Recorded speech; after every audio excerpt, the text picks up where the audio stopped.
అంధకారములు మలిగేను, అమర జ్యోతిల వెలిగేను. మోదభరిత గానముల్ మేదిని ఎల్ల ధ్వనించెను. దివ్యనాథుని భవ్య తేజము వెన్నెలలై విరిసేను.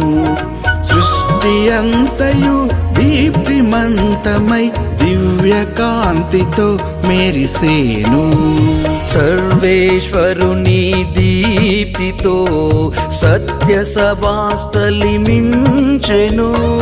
భక్త కోటి మది పొంగగా ఆనంద గీతి పాడెను.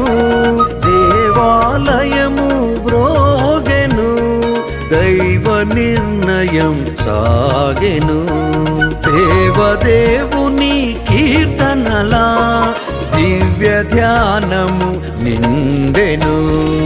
ఉజ్వల కాంతులు నిండెను, ఉన్నత స్వర్గమునందున దూతగణములు ఆడెను. దివ్య భేరి మ్రోగెను, కాస్కవత్తి వెలిగెను. ప్రభల మించి మెరిసెను, దేవ రహస్యములెల్లా తేట తెల్లము ఆయెను.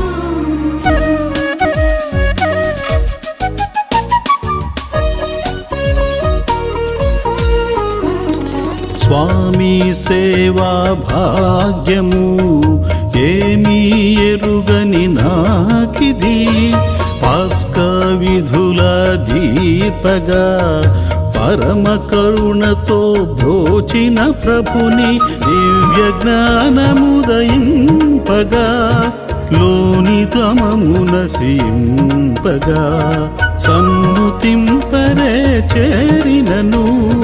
దివ్య గీతము పాడరే అఖిలేశునకు రుణపడిన ఆది నరుని పాపమును రక్తధారల చేకడిగి ముక్తి మార్గము చూపెను.